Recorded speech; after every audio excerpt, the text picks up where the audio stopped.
Item A, we accepted the final settlement agreement for the litigation. That's action determined closed session. Recording of this meeting is being made and shall be kept for 30 days as public record. Pledge of allegiance led by Ms. Gaddis.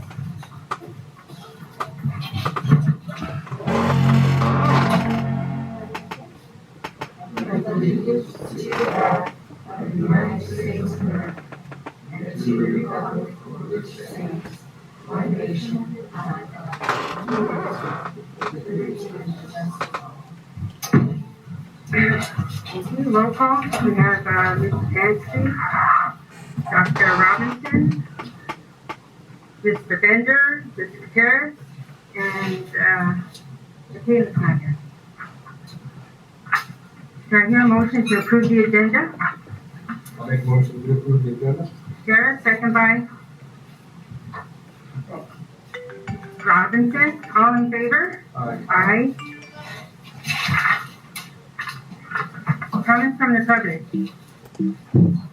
Email only. I do have one comment from RCSD that reads, Madam President, Honorable Board, greetings. My name is Greg Wood, and I am sending these public comments on behalf of the Roseman Community Service District Board of Directors.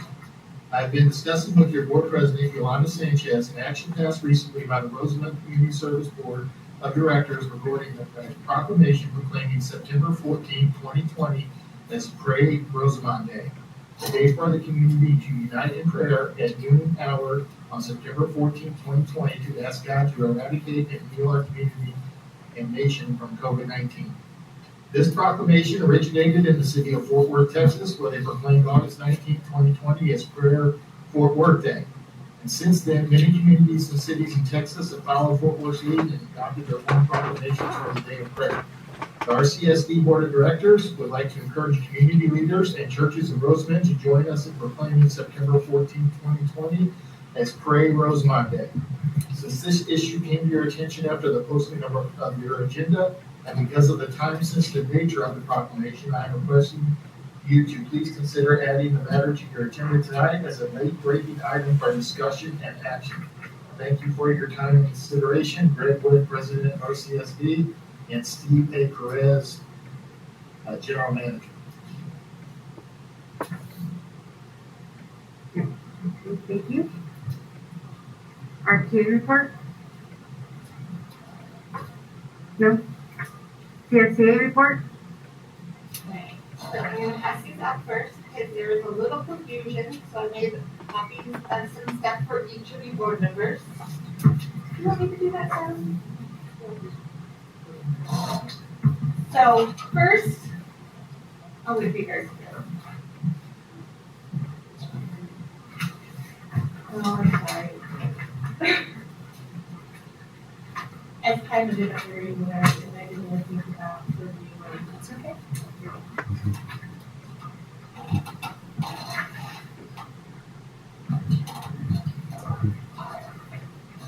So first, I wanted to, there seems to be some confusion about my report last week. As you can see, I started up where I want to be talking about. I said that as of the start of school, with the next day, Quinn came to me and stated that I said as of yesterday. So I want to clarify, that is not what I said. I said as of the start of school. That there was about 20 air conditioners broken all over. So I want to clarify that. Doing some work, I found out that it was a matter of within 20 days, Chase had gotten about 26, give or take. You have the report, that's the stapled report. I believe you guys are able to get in and see these reports yourselves. To fix, that's one guy in 20 days to fix 20 some odd air conditioners. So the whole point of all of that was to say one guy to fix air conditioning in the middle of summer. And I believe I see the day of the meeting, I believe you look, there's 6 were added just that day, 6 air conditioners in one day for one guy. The main focus was that there are 2 admin over 5 people. 5. 3 are grounds, 2 are maintenance. All of those people, 1 can do air conditioning. That was what I was trying to focus on. And I'm sorry if that got lost in my message. Again, with so few maintenance people, we'll go back to last January, it was brought to the district's attention that there was a hole at Tropico. A student was escaping, running down the street, Roseman Boulevard. It was brought to the district's attention.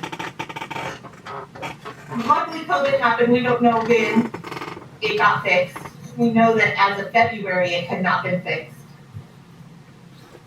2 supervisors, and over a month it had not been fixed because we talked about it in January, beginning of January. That is a big issue for us. That's a lot of work on so few people. So that was, and I do want to say, I did have some of my facts wrong in there. And I wanted to correct it. That's why I gave you guys the copy of. So then, the other main focus was respect. Several people sent to you asking about, what about us? We asked you to tell us how come our lives aren't as important. We're not asking for the same benefits that the teachers are getting. We understand that our jobs are different than the teachers. We understand that we have certain jobs like maintenance, like kitchen, like custodial, that cannot work off-site. What we're asking for is a little bit of flexibility. That's all we're asking for, but we're not getting that respect. And that respect, that lack of respect, sinks down. And we get teachers who disrespect us. That's not okay. We're supposed to be a united front. And with a divide, that's just not okay. I was brought up that you treat a custodian the same way you treat a the CEO of a company. And I don't understand why that doesn't happen here in this district.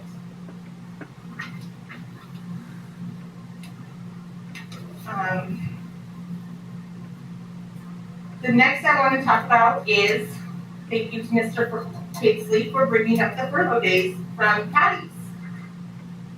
Here is a copy, and you can have one to Ms. James, because you were not here when that was signed, but you were here for the meeting. You can take whichever copy you want, just one is not stapled. When we did the big layoff because of the massive debt, we were trying to correct the mistake that happened and put attendance back at the school sites, especially the high school and the junior high.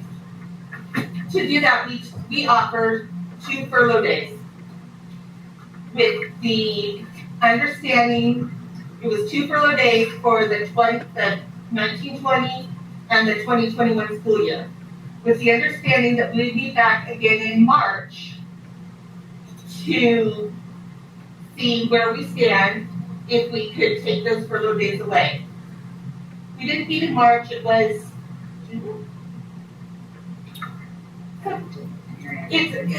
but we did meet. Yeah, we've been covered. Obviously March was a rough month. Who knew, right?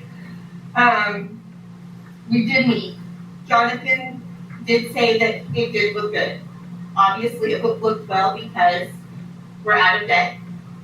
We gave Ms. Gates a raise. We still don't have our furlough days back. So we're just bringing that back up.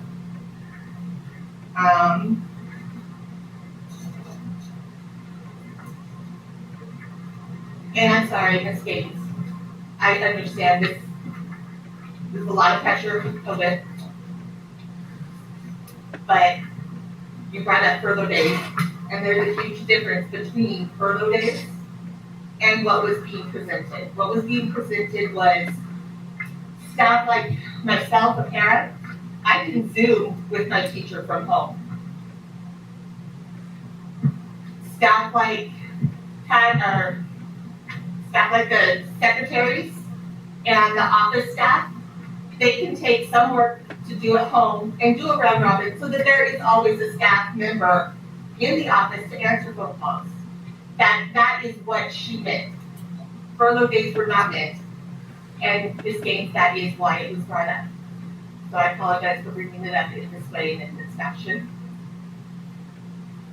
Ms. Gaines has been very fair in this, and I do want to say with the understanding, I'm sure she would have worked with us on that.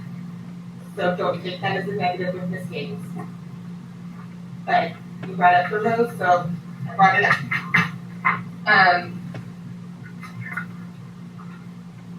You asked why you don't see us here that often. A lot of us have, that was heard on, I don't know who said it, I'm sorry. We have families. And especially right now, people are at home working with their children because they can't do it from work. Some of us are in school trying to get a degree, trying to become a teacher. Some are worried about the COVID and they're working all day. They want to be home quarantining at night. That's why you don't see us a lot. But don't think that we're not paying attention. We are. We watch the videos on YouTube. As I said, that is a big broke YouTube after July.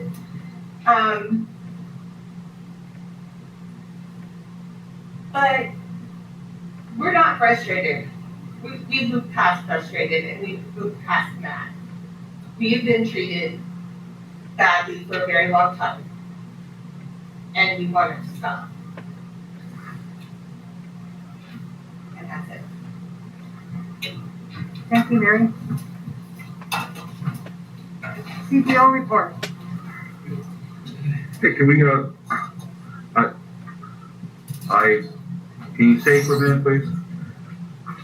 Yeah. I remember being in her position many times. You come and talk to the board and there's no response. I hated it. I want to respond to a couple of your things. One is, I looked at these and yeah, it's tough. I didn't go over them, just going over a few of them, but a lot of them, one was canceled. Seems like a lot of them were fixed the very same day, from Chase. Chase is a good worker. He is a good worker. He works hard. And Want to make that too. Chase is a good worker. He works hard. we went and checked. There was nothing bad about Chase in either of my reports. Good worker. I went and checked on that right after the meeting, and they said that they also call in a subcontractor too when things like that get busy. Your comment about 2 supervisors for workers or whatever it is, I believe they're hands-on, workers, so they're not really a supervisor sitting in the office. They are out there working too. I've seen them out there digging holes. I've seen them out there fixing things.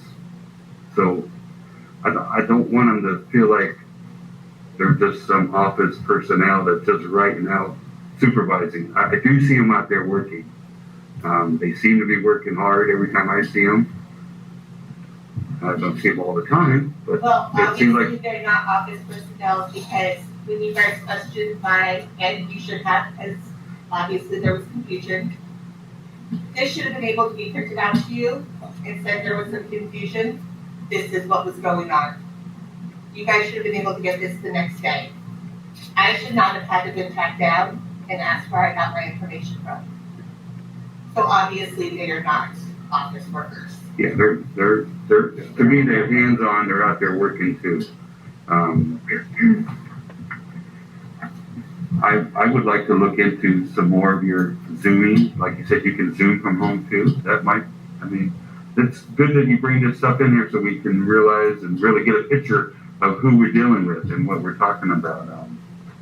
But I appreciate you coming and sharing on your heart. And we know we're in difficult times. This is all new to all of us. Unfortunately, some people have to be at the facility to do work. And those that we can let go, I believe Barbara's done a good job, and maybe we need to look into it a little bit deeper. And but a lot that's here, I think, really needs to be here to do the work that needs to be done. It's like I said, class 5 is a very wide and very. We're not teachers. We're not cut and dry. We do have maintenance. We do have the kitchen staff. We have secretaries. We have custodial and maintenance, and we have all sorts of job duties. So we're not cut and dry, and that's why we keep reiterating, we're not asking for the same accommodations that the teachers get. But we just want you to keep in mind that we are humans too. We have the same concerns. We have the same worries, and we're not getting the same respect. At least we're not seeing it or feeling it. I really want you to feel it because I think we're trying. Because I mean, I'm in the same situation. I work every single day. You leave your family, you work. I think we're trying to do our very best to be fair, and it really hurts me where I hear people say we're not being treated fairly, because I really want to be a fair person and treat everybody fairly and do the very best for everybody. It's going to be hard. This is hard. And I did talk to Mrs. Glenda for about an hour. Mm-hmm. I don't know if she had told you. I went over her letter with her. Okay. And I explained that you can't leave that. And I even responded to yours. Yes. You sent me data. I said, I believe I asked for data, and you told me where I can go get it. Okay. I'm trying to get to the point, we got to be data driven. We make a decision. And if you leave it up to us to get the data, I can find 10 things to support your argument and 10 things against your argument. So what am I going to do? You and your team got to help us help you. You got to, you said you had data, and I said, can I get that data? And you said, talk to HR down the road. Well, I can look on the internet and I can find all kinds of data. So I need you to give me what you're seeing so we can have the data to make data-based decisions. Because if it's up to me, it's 50-50 either way, it's going to be a coin toss which way I go. But if you're telling me what you're seeing, hey, that's what they're doing research, that's what they're going. So help us help you. And I explained to her in her message, what she told me over the phone is not what was in the letter. What was in the letter is that those folks in those situations should be able to stay home free of charge. Now, when she talked to me, that's not the way it went. She said, well, they can do training on it. Well, that's fine, but put that in the data that you're giving us, because when you're giving us those letters, we're following your writing. And it's not how to walk the dog. And if the dog's not walking, it's going off like this, I'm not getting to the point that you want to get us. Does that make sense? It does make sense, and that's why it's interesting, because my letter last time was actually a shared document, and it was actually a little bit of everyone from the board helped create the letter. So to be honest, I'm not sure if I am the one that brought up the I don't know who brought that up. I just went there. But I do know that it was brought up, and I do know that it was thrown out there. So I was like, well, this is where you can find it. But I didn't think that I was the one. So yeah, you answered it. So whoever answered it, I believe you answered it, or you asked me the question. So for everybody out there, help us help you. If you have data you want us to consider to support your argument or your position, give us that data. Because if we got, like I said, if we got to go out and get it on our own, there's just as many articles supporting your position and against your position. So then it's left up to us, kind of. So let us know what you're seeing. Quite honestly, when you said, oh, you call the HR guy, whatever what that was, you should have provided us that, because it's your position, it's your argument. So, what was the intent? Okay. And I think Mrs. Glendale understood, narrow it down. Say in there, hey, we do training, this place is doing that. So we have those options, instead of just making it appear as certain career fields or certain job title or descriptions, as it was suggested, which is stay at home and not get paid, which I'm a money guy and I'm a data give and drop guy, and I was not allow that to happen. The other 4A, then I'm not going to allow people to just stay at home and not push that ball forward for the district. No, You gotta and provide something to the fight, you know what I'm saying? I can't speak for everyone, obviously, but I know as for myself, that is why I volunteered to do the child supervision. We were being paid to sit home, and that wasn't right to me. So when that opportunity came up, I volunteered as many times as I could because I was being paid. I needed to be doing something. And that's similar to your argument, we did discuss that there are, your job classification is more conducive to working from home all the time. Some aren't, you can't do what you're supposed to do from the house. So there's the quandary, because you are so broad, you are so, and we discussed that. I think she understood. I don't know if she passed it on to the rest of you.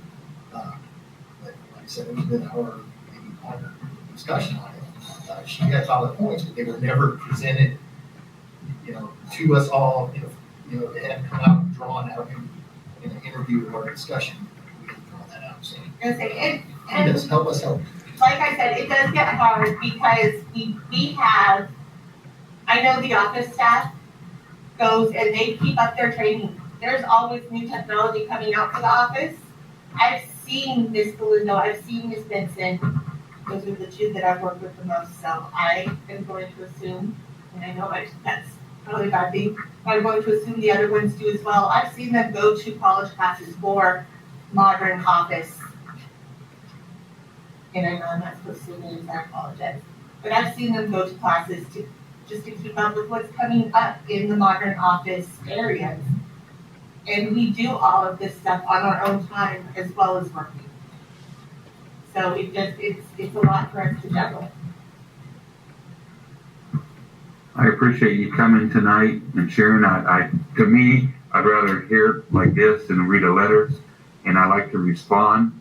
Like I said before, I don't like being in your situation and everybody just looks at you. I like to respond to you, and so you know that we understand, we're listening. And I really thank you for opening it up to us tonight, and I appreciate it. And I'm sure there'll be some more discussion about it, and we'll see what we can do. And to me, I want to be fair with everyone. But the letters we got last time were just overwhelming because they were all basically, to me, I felt, we don't want to be here, we want to be at home. And we just can't do that. It's overwhelming because the emotional side for that is these are parents. A lot of the letters you got are from parents who their children are having meltdowns because they can't connect on Zoom. They can't connect to their teacher. They're not understanding what's going on. And the parents can't be there to help them.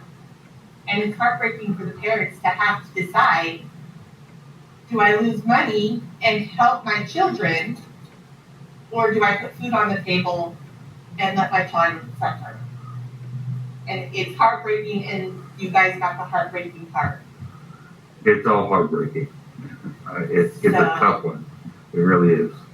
But it's hard work. It's heartbreaking worldwide. It is everywhere. We are not a microcosm. No. No. It is heartbreaking. It is worldwide. Down the street, so the same thing. We're based every career field, every job out there is suffering that way. So it's not just a microcosm here. Exactly. We're working football. It is everywhere, and that's the best way to do it. To make those decisions. It's a hard one. You can't give us that. You gotta And I like them to realize too, that to remember that the board voted to go back to school. And we will stand 100% to go back to school as soon as we can. We got stopped at doing it. I shared last meeting that I couldn't believe my granddaughter was crying because she couldn't Zoom. You know, she was actually crying because she couldn't get into her class. So it's heartbreaking for everybody. We're feeling the same thing everyone else is. It's very sad and disheartening for our children. And that's, mine are in college, but they're still my children in the classroom. I may not be the teacher, I may be the parent, but they're still my children. That's right. So, Thank you. anyways, thank you. And I will try to cut because I know my name is very safe. I will always try to be here to read from now on. Thank Thank you. Thank you. Okay, CBO report, Mr. Park.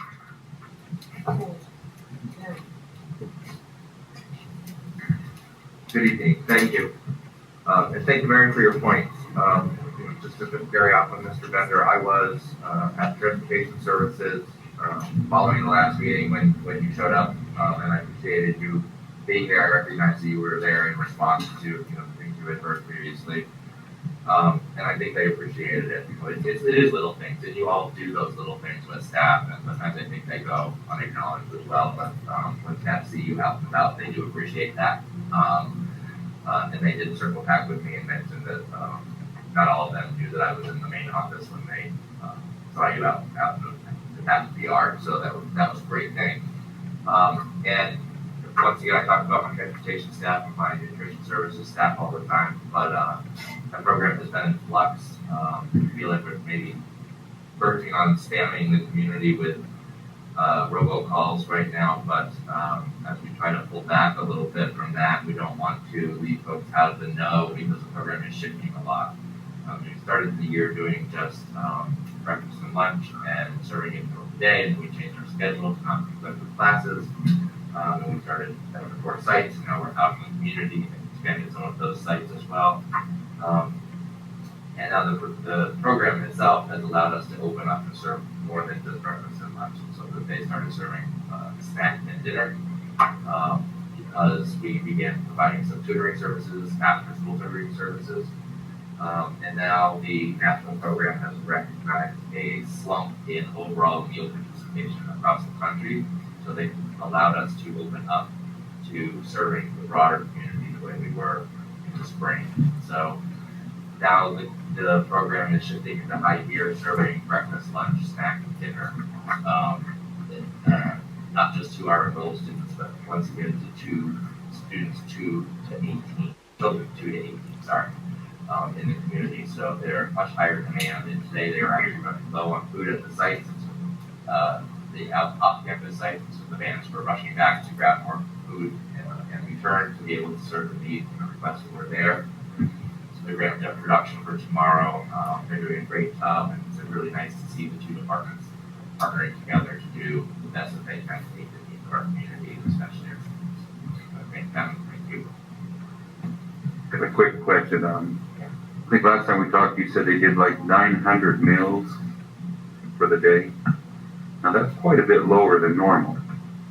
I mean, so I think I said, well, I don't remember what it said. Yeah, I think I said 700 something, yeah. so double that. Right. for breakfast, lunch, yeah, you double it for breakfast, lunch.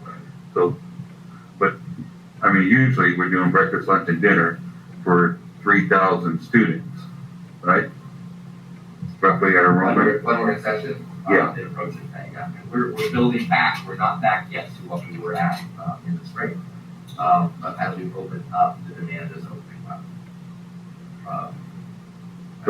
So we're starting to get, so dinner will now be picked up in the morning, or are we doing different times?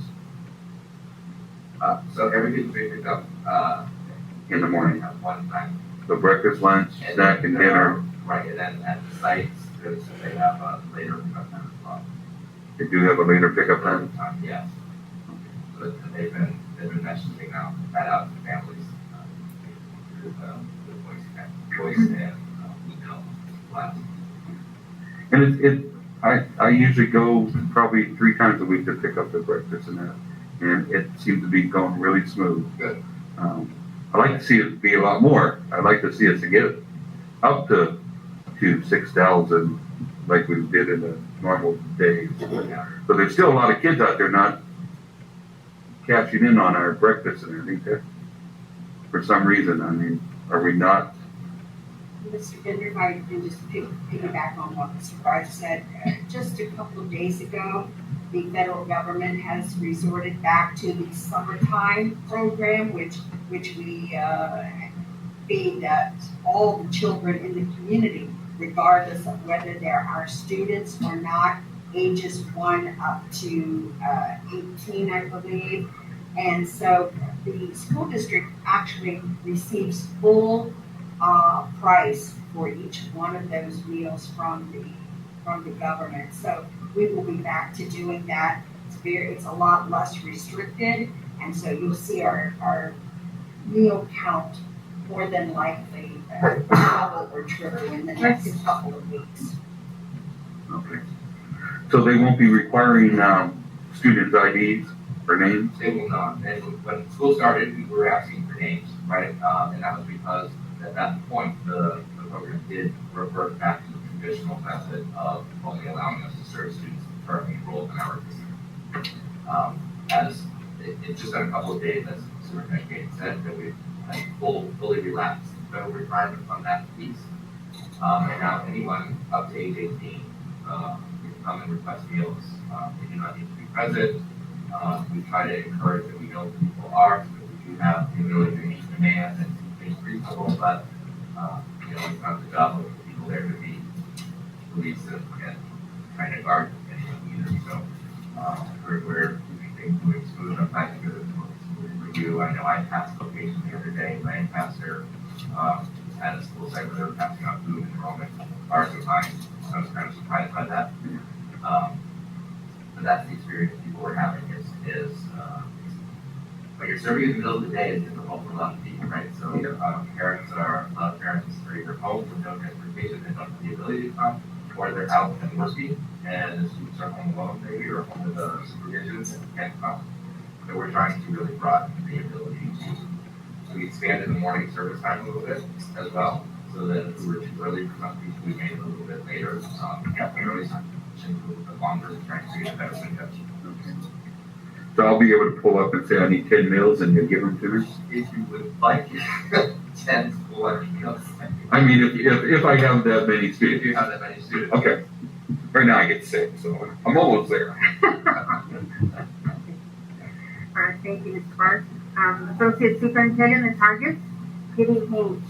Curry County has allotted our district 100 licenses for our 6th grade through 12th grade staff to participate in an online suicide prevention training.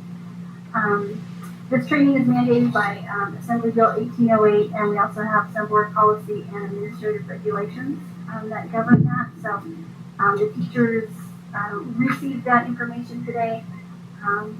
We have a Wednesday minimum day on the 23rd.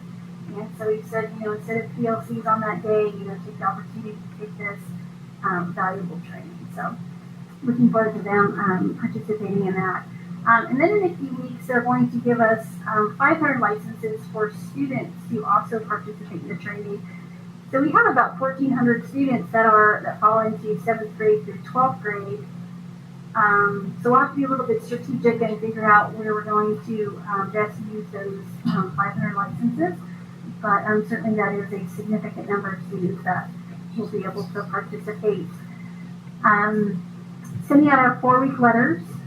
We'll be using those out on Friday. And what those are mandated also by the state. And what they are is we send those to parents of teachers, if they're a PIP or STIP, and those are teachers that are working on their credentials. And really it just lets parents know, hey, you know what, the teacher's working on their credentials. We're working closely with them in Ed Services and in HR. So those will be going out. Class loads, we've been looking at those for Tropico and the high school. That's an arduous process at the best of times, trying to balance those classes. So just imagine trying to balance classes, change schedules while we're doing distance learning. So, patients as they go through that process. but they're doing a great job. I know teachers are working hard, administrators are working hard, and certainly appreciate that. In listening to parents, I think that when we finally get back to school, we're going to have the best attendance that we've ever had, because now parents realize, oh, I want somebody else to do this, and this Zoom and all that kind of stuff is kind of for the birds most of the time. So looking forward to having some great attendance when we return to school. And then back to class loads, we do have an opening in kindergarten and first grade over at Richmond Elementary, and we'll be doing those interviews on Tuesday. So hopefully we'll find some great candidates for those. And then as you were, Mrs. Skusd was talking about paraeducators, we are very hopeful we can bring back a small cohort of students to our school sites, and so we have decided that we're going to concentrate on math. So we can have a cohort of 14 students in different grades. So the school sites are putting those together. We have some teacher interest in teaching, an hour, a couple days a week, and then we also have our ACES paraeducators that we may bring back for some additional tutoring after those sessions. So we're really looking forward to, getting a small portion of kids back, some paraeducators, really doing what they love to do, and then, the teachers, reinforcing some of those math concepts. So exciting times. So targets of that suicide training is what mild. I have no rights. Do you know how much licenses there are? I don't know You that said you were certainly more has. than 500, but you want to 500, you said? Yeah, So if we yeah, want to 500%. know every teacher gets it, and the more students we find are at risk, we can do more licenses. As far as teacher licenses, I'm not sure, but usually it's a 7th grade through 12th grade staff, but I actually said, hey, our middle school is 6th grade through 8th grade, would it be possible to include a 6th grade teacher? Let me check. And he came back and said, yeah, you can have those licenses. So maybe I'll wait a couple days and say, hey, you got some extra student licenses for us. So we'll see if not, then what would it cost for them or something like that. Maybe we're very pushing it to do the work. Maybe we go ahead and push that. I don't know if we've done that. We do. We really do, and we do generally good the school year, so I'll have to check with Lisa and HR. They send those out, they're automated and So can I suggest that when you're looking at what students would be candidates to take that you start with your advanced users first? okay. Do we still have an inquiry? I'm sorry. Do we still have an inquiry? I do not, I am not 100% sure, but I do not think so. And one last question for you is, so those teachers that have overages, what's the percentage of those that actually apply? You know, Oh, yeah, that I'm not sure. is it small or is it? It's based on our current number that they figured it's about 9,000 people. Honestly, I don't know, I don't see those. I'm not sure. I would assume it's a small percentage because I know when I had overages. It's a mix. It is a mix. I'm not sure what I'm not honestly sure what the percentage of specific teachers in the section or an all-day class is. Obviously, it's because sometimes it's more paperwork than that, but usually work the squeeze. Usually it's only a time sheet, so it's not really that much paperwork. All it is, it's a number on there and you sign it. So I think everybody needs to clean it. I don't know if that's the case. The worst case scenario is like, which is less than one teacher. So It definitely has been in this year most recently ended. Fiscally in the overall district's favor, it has not been burdened for the district wide to pay out the overages. there is a tipping point, and we watched that, especially in areas where consistently we saw overages coming in, but it was still more cost effective. And I did ask for the numbers because I got to thinking when we go back to school, we're always operating under the assumptions that it's what the union contract says, 30 kids, we split it in half, it's 15 and 15, so we got enough in the classrooms and mornings. But if you see some of the numbers, some people are over 8 kids or 6 kids, so then that is now 18 and 18, but we passed that tipping point. So I just wanted us, before we made this decision going forward, for us to not necessarily go with assumptions, go with the actuals, right? Because the assumptions can get us in trouble. Yeah. If we're on at the same page, 14 in Tropico or 15, that's not the case when you look at those numbers. So I just want us to have the right assumptions when we're trying to make a decision going forward. Do we have room? Do we have, if that makes sense? It makes a lot of sense.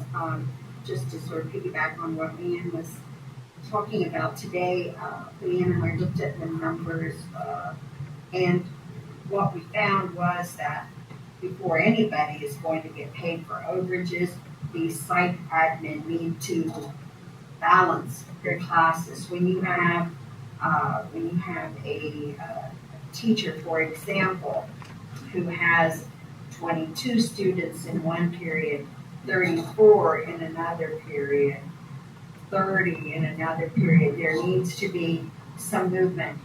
And to sort of elaborate on what Leanne was talking about, it's to really verify how many students we have in class. If we had traditional school, you simply go and count the kids in the class, and you know if somebody's missed a week, chances are they're no longer in our district.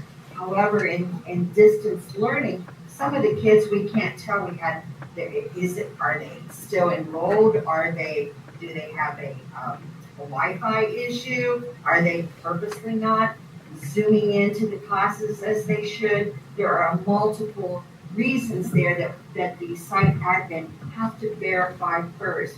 It's been a little bit of a process for Yesenia in Ed Services to really work on our attendance, but before any overages will be paid, the site admin are going to have to balance those numbers. And we found, for example, one PE class that had 22 students in it, and with the same teacher, another PE class that had like 66, wasn't it, Ian? Or I think 63. 63.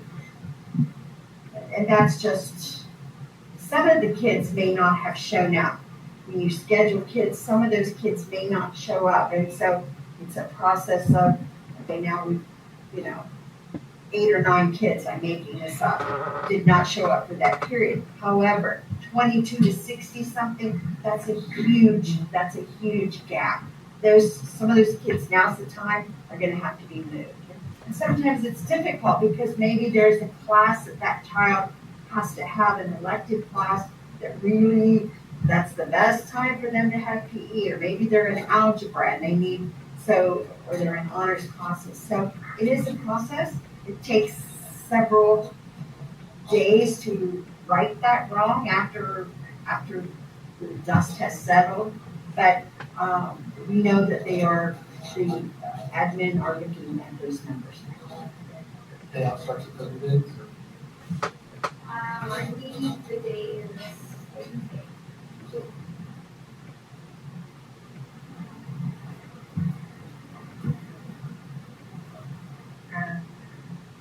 Superintendent, Ms. Gaines. Okay, a few things here. First of all, I wanted to talk a little bit about the special education and the English learners.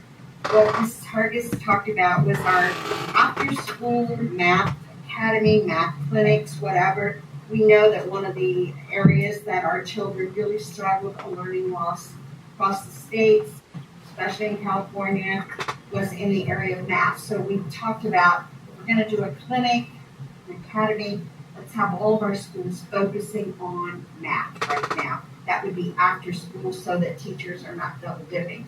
We're not paying teachers to teach during their regular teaching day. However, what I want to talk about now is, as you probably heard earlier in closed session, there are lawsuits that are coming about due to questionable services for our special ed children, for their ability to be able to zoom in. Are we really able to always meet the needs? In many cases, yes, we can, but in some cases, no, not so much. So the federal government a while back stated that we are not going to relieve you, LEAs, of liability for these lawsuits. So the state has come along and said, but what we will let you do is open up school with specific cohorts of 14 children, no more, 2 adults maximum in the room, providing that you have a plan, you have the distance spacing all ironed out, you have transportation. If it says in the child's IEP that the child will be transported by bus service, then we will provide that transportation. So we're meeting Friday morning with Leanne, myself, Cheryl, and Lisa, a couple people, to begin the plan. Most school districts, we had a Zoom meeting today, Kern County Superintendent of Schools. Most of the school districts are planning this for the latter part of September. We have to have an MOU because, again, the teachers have to say, okay, special education teachers, you can return to work on campus. This is on campus learning, not distance learning. Our first goal is special ed children who have an IEP. Our second goal would be our English learners. And our third goal, if we still have any space left on a campus, because we can only accommodate up to 25% of the campus. And there can only be, as I said, 14 children in one room, distance spacing and all of that. So it's probably gonna take us to the latter part of September, even just to get the MOU in place, because we still have not signed off on the other MOU, although we believe we're like right there with RTA. We hope to have that finished very, very soon. So this is something that we want to get in place, and we want to make sure that we are doing everything we can to meet the needs of our children who have special needs and who have an IEP, first and foremost, and then moving on to our English learners and down to our most at-risk students. So I wanted to share that with you. We will be putting that plan in place starting Friday. We'll meet about that. I also wanted to tell you that on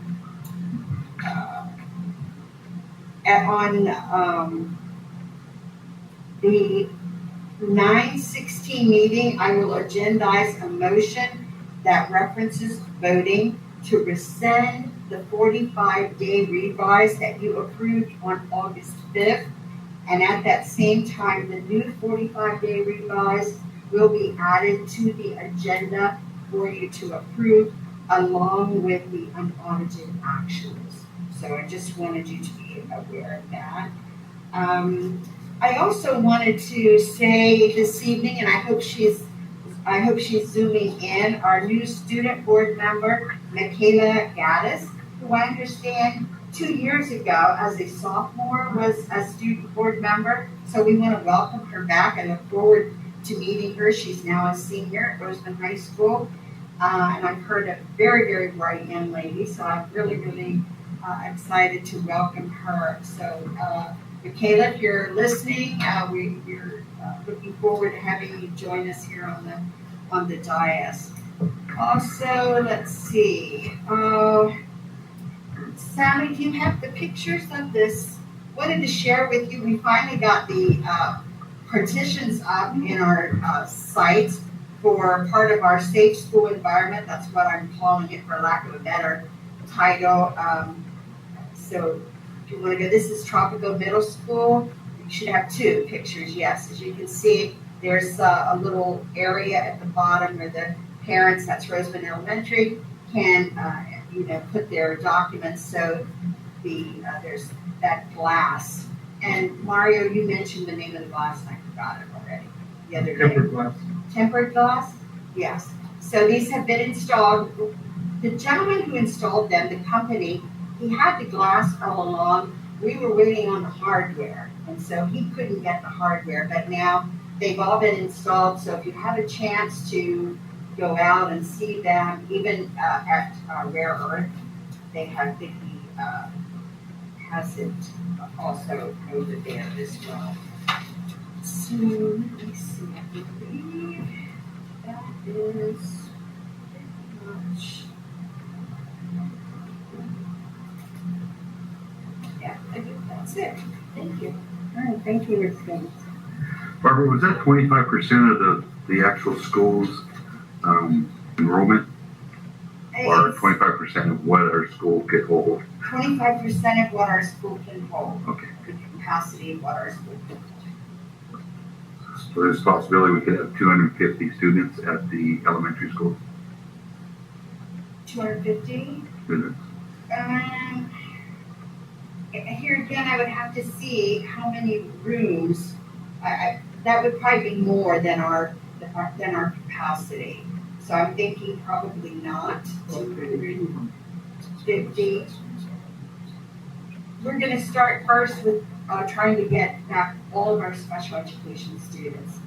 That's our first goal, is to make sure that transportation, as I said, that we really accommodate them first and foremost. Then if there's still some room, then we would bring kids on for services such as doing her assessments for her English learners that have to be done. And you said this is after school? No, this is during school. This is during school, okay, This good. is during school.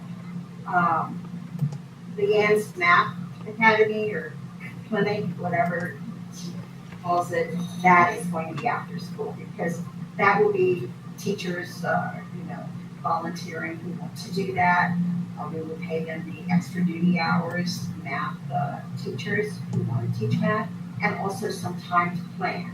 So this will all be funded from our learning loss funding that we should hopefully have next month or soon. So are you shooting for a certain date that we can actually have students? That's what I was gonna ask. You're meeting this Friday together. We're meeting When this what's the Friday target about date? the special ed and the English learners and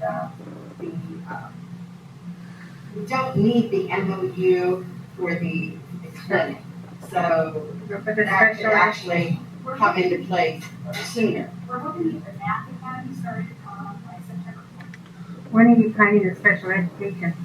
Well, that's what we're gonna meet on Friday. Friday and start putting that together, probably maybe a week or two later. Oh, okay. Are we Just to going get it done. Towards the end of September? The special ed again, President Sanchez, that's the one where I have to have the MOU with RTA. So that's another part, that's another MOU. But this is going on up and down the state, most all LEAs have to have their MOU.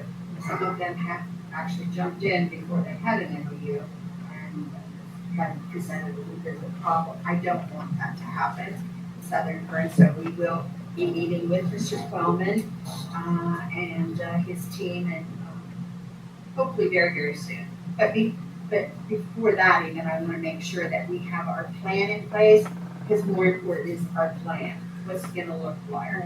I know that almost all of our schools now in safe schools environment that you went to see, I know you and Dr. Robinson went to see, and I'm not sure if anybody else went to see them. They're almost all done now. I know today they were at Tropico. So I think if anything, you may still need some more signs. I'm not sure where we are. Mr. Barth was moving forward on possibly getting us some more signage and sticker things for the restrooms and things that we need that I know we had some, but I don't know if we have enough to finish up at Rosewood High School. So we may have to order a few more from Sodexo. And I know we printed some ourselves, knowing we did. Well, all of these ways provide food for the future on campus when the staff is already busy distributing out in the community. How would we what? How are we going to provide food when the staff is already out providing food for the community? I'm sure that we will just have the number of students that we have on the campuses, that particular number of grab and go meals will be just held back for those students on campus. And now that we've got the cafeterias pretty much set up to the distance seating and everything, they would probably just be able to eat their lunch in the cafeteria. That won't be that big of a Look at distribution part as well. Out of the community camp, each site is still distributing there. Okay. So there, that would be Is there enough 5-day weekers mandatory show up of teachers that have to show up 5 days a week with minimal disruption to schedules where the school is employed? Yeah, That we on campus 5 days a week, what do you discuss? and that's what's going to have to, that is going to be the difficult part of that MOU, Mr. Tansley. However, keep in mind that we are really being looked at. This is not a suggestion anymore. This is a do it. Because we have no protection from the federal government, the state government is telling us to do it, so we need to do it. It's just how fast can we get that MOU, get the transportation, and so we'll have transportation in this meeting.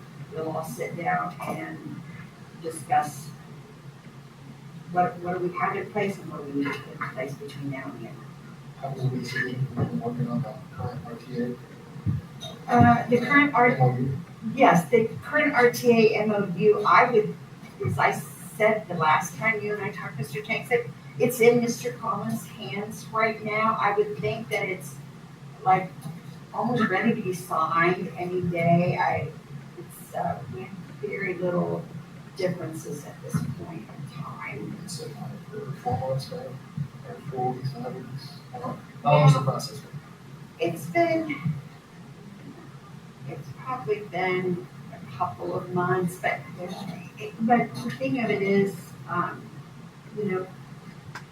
Mr. Salazar from Skusd Legal, he works on MOUs for almost all of the districts in Kern, so his time is somewhat limited too. He joins us in the Zoom meetings, and so does the CTA rep,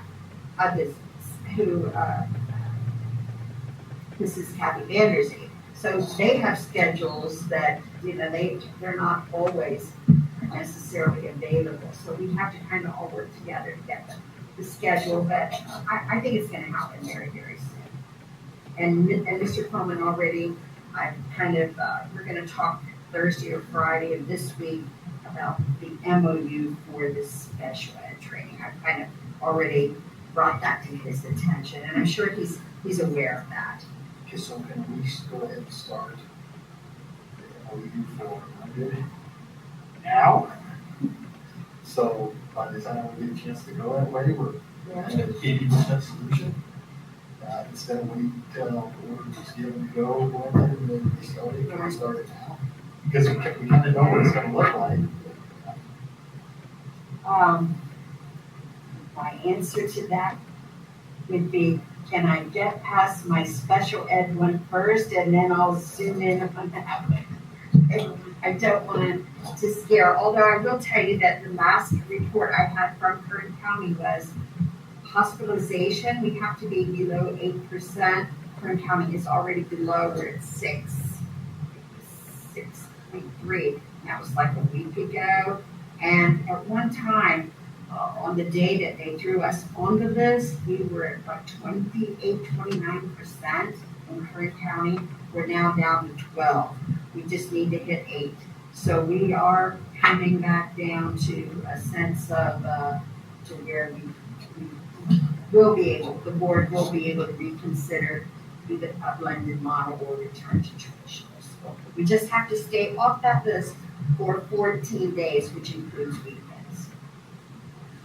So as soon as, I'm sure, as soon as we're off the list, you will hear about it.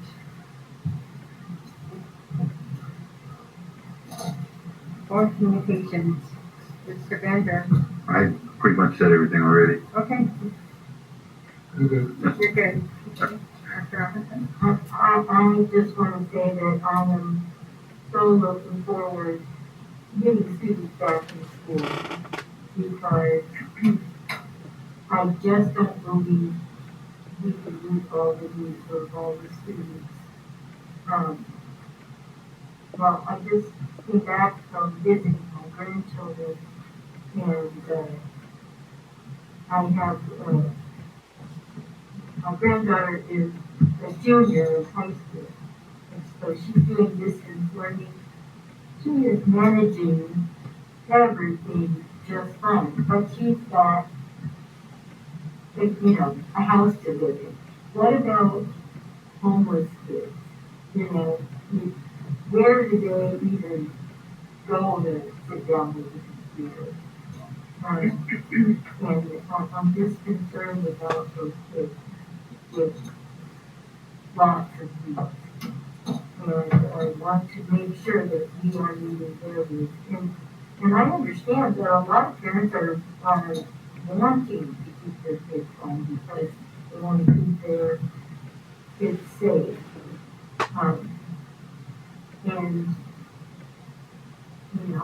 So I don't think everybody will come back to traditional school and do everything. I just want to make sure that some kids are going to know that we reach those kids and give them small courses.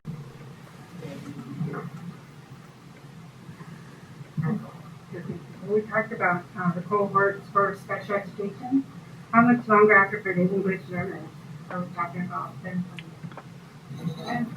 Well, it could be like within days, once we see how once we return the special ed kids to campus, then we sort of assess the capacity at each site, then we can start addressing the needs of our English learners. And this is going to be a little more tricky because they are not in one class. They are in various classrooms.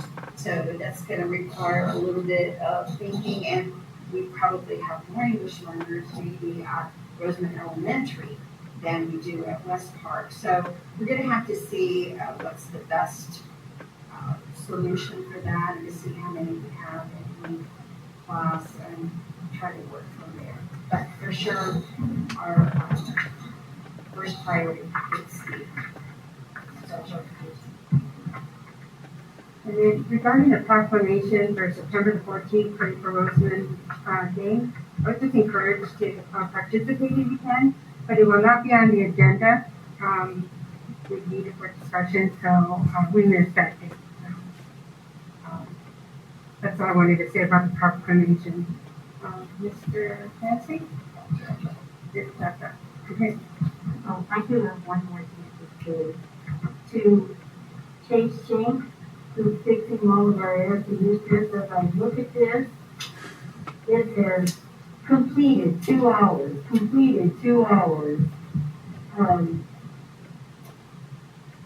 And so he's going and he's getting things up and working again in a short period of time. Good job, Chase. Consent items A through L. I just have a question on L with the agreement with CSW. That is a contingency. If they get money for us, they get a percentage, right? Clear that up for everybody. Thank you. So those are these grant writers? Yeah. Essentially, yes, they monitor available funds at the state level, primarily for construction related projects, opportunities that the district would qualify for. So only construction, not all. Not all. You mean like class instruction kinds of grant opportunities? They do not do that. They do school facilities work. They are the ones that got us all the bonds and to build the West Park School, the gymnasium at Tropico, and the school that they're. That's only new funds, that's not everything else. That's right. They only get credit for new funds they bring in, not renewal or. Yes, only new funds or any funds that are still available from the existing bond that has not been sold. If they were involved in the original qualification and certification of funding for the district, they did the kindergarten project that we're referring to as an example. So they have funding there. They took the first payment.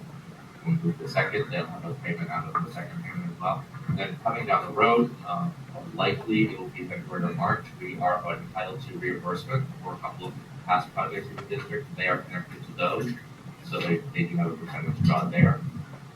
But they've been waiting for their compensation for the work that they did previously, just like the district has been waiting for our reimbursement.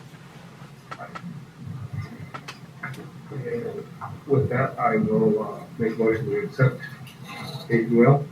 Mr. Chair, second by Dr. Robinson, all in favor? Aye. Resolution 2021-01, Ms. Gaines. Yes, this is brought back this evening for your adoption. This is your adoption of a conflict of interest code. This is basically sort of protects and oversees what board members have to do as board members, filing of the specific forms and that sort of thing. Do I hear a motion? Make a motion. Second. Second by Bender, all in favor? Aye. Review to approve and adopt additional Title IX policies and regulations, Ms. Gaines. Yes, this is also, seen these board policies previously, and this is, Fergus presented extensive, knowledge on the Title IX policies and regulations. This is for your adoption this evening. Do I hear a motion? I motion. Motion by Dr. Robinson, second by Lucy. All in favor? Aye. Now we have review and reading of the board policies listed for approval. Ms. Gaines? Yes, these are, again, for a second reading. We talked a little bit about these last time. Non-discrimination, harassment, again, that those fall under the associate superintendent. So these are just board policies for approval, second review. Do I hear a motion? I make a motion, we accept it. Motion by Bender, second by Dr. Robinson, all in favor? Aye. First review and reading of board policy listed. Ms. Gaines? Yes, wanted to go over a couple of these with you. First of all, I wanted to talk about the board policy 3555, the nutrition program of compliance. We selected the committee, and I selected option 1, which is basically states that the compliance coordinator from child nutrition would have the final decision. No appeal on any question or issue by a parent would come to the board on this. It would be resolved by the whoever is placed as our compliance person, whether it would be the CDO or the supervisor of child nutrition, or even Mrs. Hargis could do this. That was the decision there.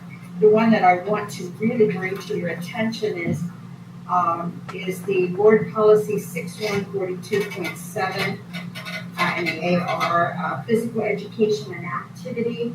One of the things that in reading this board policy that I realized, and something that I want to do in the very, very near future, of course, finances permitting, is to return the physical education teachers to the elementary sites, one for Roseman Elementary and one for West Park.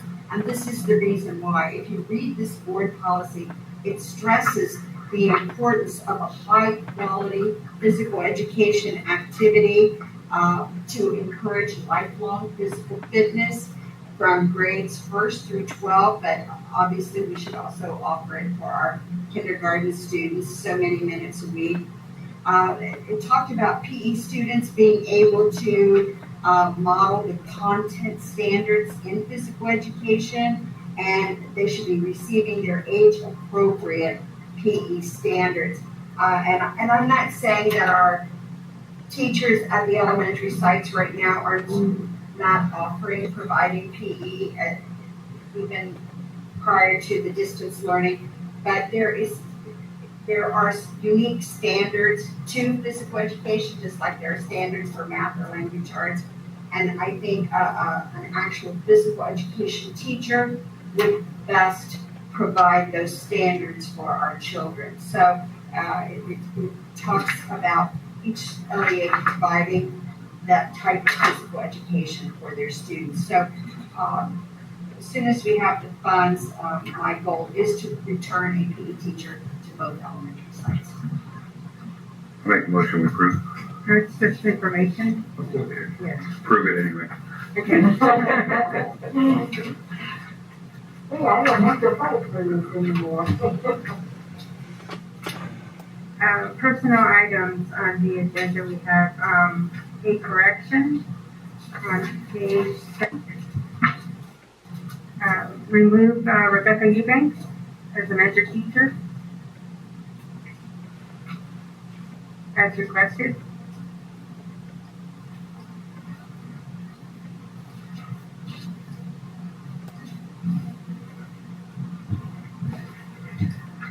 The question that we accept with the correction. Correction. Was there any reason for removal? So what happened was, and Rebecca is a fabulous mentor, so, a little sad to take her off of there, but the person that she's supporting, she supported that person last year, and she was going to support that person this year. However, the person that she's supporting, she was an intern, and so her university is going to put in for her to get her preliminary credentials. So, but she probably is not going to have that until about September, October. So, but she doesn't at that point require a mentor. So that's why we took her back off. So it's saving us money. It's saving us money. A little bit, yeah. 2%. Any other questions? Motion on the board. Motion by Gutierrez. Second by Dr. Robinson. All in favor? Aye. Aye.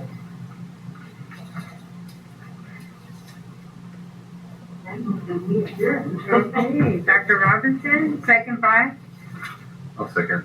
Bender, all in favor? Aye. At 8:30.